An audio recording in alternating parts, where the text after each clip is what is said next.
ಈ ವಿಡಿಯೋವನ್ನು ಲೈಕ್ ಮಾಡಿ ಹಾಗೂ ಕನ್ನಡದಲ್ಲಿ ಹೊಸ ಟೆಕ್ನಾಲಜಿ ಬಗ್ಗೆ ತಿಳಿಬೇಕಂದ್ರೆ ವಿಡಿಯೋದ ಕೆಳಗಿರುವ ಸಬ್ಸ್ಕ್ರೈಬ್ ಮೇಲೆ ಕ್ಲಿಕ್ ಮಾಡಿ. ಇದರ ಜೊತೆನೆ ನೀವು ಪಕ್ಕದಲ್ಲಿರುವ ಬೆಲ್ ಐಕಾನ್ ಮೇಲೆ ಕ್ಲಿಕ್ ಮಾಡೋದ್ರಿಂದ ನಾವು ಹೊಸ ವಿಡಿಯೋಗಳನ್ನು ಅಪ್ಡೇಟ್ ಮಾಡಿದ್ರೆ ನಿಮಗೆ ಮೊದಲು ಸಿಗುತ್ತೆ. ಫ್ರೆಂಡ್ಸ್, ಫಸ್ಟ್ ಆಫ್ ಆಲ್ ನಿಮಗೆ ಇಲ್ಲಿ ಒಂದು ಅಪ್ಲಿಕೇಶನ್ ಡೌನ್ಲೋಡ್ ಮಾಡಬೇಕಾಗುತ್ತೆ. ಆ ಅಪ್ಲಿಕೇಶನ್ ಹೆಸರು ಕಂಪ್ಯೂಟರ್ ಲಾಂಚರ್ ಅಂತ ಹೇಳಿ. ಈ ಒಂದು ಆಪಿನ ಲಿಂಕ್ ನಾನು ಕೆಳಗಡೆ ಡಿಸ್ಕ್ರಿಪ್ಷನ್ ಅಲ್ಲಿ ಕೊಟ್ಟಿರ್ತೀನಿ. ಆ ಲಿಂಕ್ ಮೇಲೆ ಕ್ಲಿಕ್ ಮಾಡಿ ನೀವು ಡೈರೆಕ್ಟ್ ಆಗಿ ಡೌನ್ಲೋಡ್ ಮಾಡಬಹುದು. ಡೌನ್ಲೋಡ್ ಮಾಡಿದ ಮೇಲೆ ಇದನ್ನ ಓಪನ್ ಮಾಡಬೇಕು. ಓಪನ್ ಮಾಡಿದ ಕೂಡಲೇ ಇಲ್ಲಿ ನೋಟಿಫಿಕೇಶನ್ ಆಕ್ಸೆಸ್ ಕೇಳುತ್ತೆ ನಿಮಗೆ, ಅದನ್ನ ಎನೇಬಲ್ ಮಾಡಬೇಕು. ನಾನು ಆಲ್ರೆಡಿ ಎನೇಬಲ್ ಮಾಡಿದ್ದೀನಿ. ಸೊ ಡೈರೆಕ್ಟ್ ಆಗಿ ಇವಾಗ ನೋಡಬಹುದು ಕಂಪ್ಯೂಟರ್ ತರ ಒಂದು ಇಂಟರ್ಫೇಸ್ ನಮಗೆ ಇಲ್ಲಿ ಕಾಣ್ತಾ ಇದೆ. ಸೊ ಇಲ್ಲಿ ಕೆಳಗಡೆ ಸ್ಟಾರ್ಟ್ ಬಟನ್ ಇದೆ. ಸ್ಟಾರ್ಟ್ ಮೇಲೆ ಕ್ಲಿಕ್ ಮಾಡಿ ನೀವು ಇಲ್ಲಿ ಯಾವುದೇ ಒಂದು ನಿಮ್ಮ ಆಂಡ್ರಾಯ್ಡ್ ಅಪ್ಲಿಕೇಶನ್ ನ ಓಪನ್ ಮಾಡಬಹುದು. ಇಲ್ಲಿ ಮೇಲ್ಗಡೆ ನೀವು ಯಾವುದೇ ಒಂದು ಆಪ್ ಅನ್ನ ಸರ್ಚ್ ಮಾಡಬಹುದು. ಹಾಗೆ ಸೈಡ್ ಅಲ್ಲಿ ನಿಮ್ಗೆ ಇಲ್ಲಿ ನೋಡಬಹುದು ಕ್ವಿಕ್ ಆಕ್ಸೆಸ್ ಸಿಗ್ತಾ ಇದೆ ಫೇಸ್ಬುಕ್ಗೆ, ಗೂಗಲ್ ಮ್ಯಾಪ್ಸ್ ಆಗಿರ್ಲಿ ಅಥವಾ ಜಿಮೇಲ್ ಆಗಿರ್ಲಿ, ಇಂಟರ್ನೆಟ್ ಎಕ್ಸ್ಪ್ಲೋರರ್ ಆಗಿರ್ಲಿ. ಇಲ್ಲಿ ಸೈಡ್ ಗೆ ಬಂದ್ರೆ ನಿಮ್ಗೆ ಇಲ್ಲಿ ಸೆಟ್ಟಿಂಗ್ ಸಿಗ್ತಾ ಇದೆ. ಸೆಟ್ಟಿಂಗ್ ಅಲ್ಲಿ ಲಾಂಚರ್ ಸೆಟ್ಟಿಂಗ್ ಅಲ್ಲಿ ಹೋಗಿ ನೀವು ನೋಡ್ಕೊಳ್ಬಹುದು ಯಾವ್ದಾವ್ದೊಂದು ಸೆಟ್ಟಿಂಗ್ ಇದೆ ಅಂತ ಹೇಳಿ. ಅದನ್ನ ಬಿಟ್ರೆ ಇಲ್ಲಿ ನಿಮ್ಗೆ ಶಟ್ ಡೌನ್ ಬಟನ್ ಸಿಗ್ತಾ ಇದೆ. ಇದನ್ನ ಕ್ಲಿಕ್ ಮಾಡಿದ್ರೆ ನೀವು ನಿಮ್ಮ ಒಂದು ಲಾಂಚರ್ ಇಂದ ಹೊರಗೆ ಹೋಗುತ್ತೆ, ಅಂದ್ರೆ ಸಿಸ್ಟಮ್ ಲಾಂಚರ್ ಏನಿದೆ ಅದಕ್ಕೆ ವಾಪಸ್ ಹೋಗುತ್ತೆ.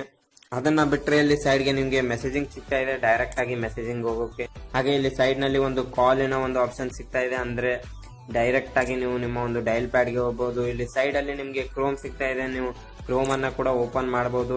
ಅದನ್ನ ಬಿಟ್ರೆ ಇಲ್ಲಿ ನಿಮ್ಗೆ ನೋಟಿಫಿಕೇಶನ್ ಆಕ್ಸೆಸ್ ಸಿಗ್ತಾ ಇದೆ ತಳಗಡೆ ರೈಟ್ ಸೈಡ್ ಅಲ್ಲಿ. ಇದನ್ನ ಕ್ಲಿಕ್ ಮಾಡಿದ್ರೆ ಇಲ್ಲಿ ಏರೋಪ್ಲೇನ್ ಮೋಡ್ ಆಗಿರಲಿ, ವೈಫೈ, ಬ್ಲೂಟೂತ್, ಇಂಟರ್ನೆಟ್ ಎಲ್ಲ ಇಲ್ಲಿ ಸಿಗ್ತಾ ಇದೆ. ಹಾಗೆ ಮೇಲ್ಗಡೆ ಇಲ್ಲಿ ನೋಟಿಫಿಕೇಶನ್ ಬಂದಾಗ ಇಲ್ಲಿ ನೋಟಿಫಿಕೇಶನ್ ಬರುತ್ತೆ. ಅದನ್ನ ಬಿಟ್ರೆ ಇಲ್ಲಿ ಮೇಲ್ ಸ್ಲೈಡ್ ಮಾಡಿ ಕೂಡ ನೀವು ನೋಟಿಫಿಕೇಶನ್ ನೋಡಬಹುದು.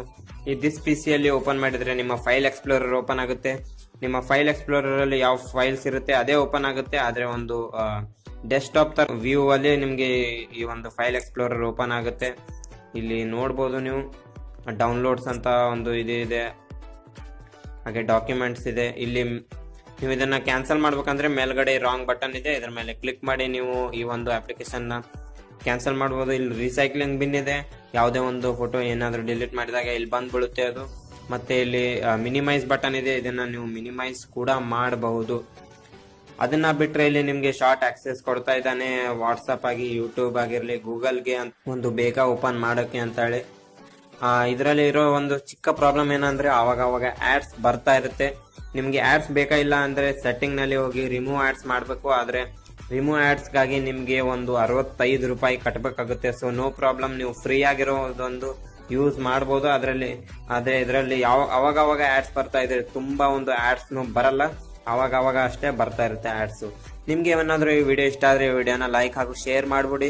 ಇನ್ನೂ ತನಕ ನಮ್ಮ ಚಾನಲ್ ಸಬ್ಸ್ಕ್ರೈಬ್ ಮಾಡಿಲ್ಲ ಅಂದ್ರೆ ಸಬ್ಸ್ಕ್ರೈಬ್ ಕೂಡ ಮಾಡ್ಬಿಡಿ. ಸಿಗೋಣ ಹೀಗೆ ಒಂದು ಇಂಟ್ರೆಸ್ಟ್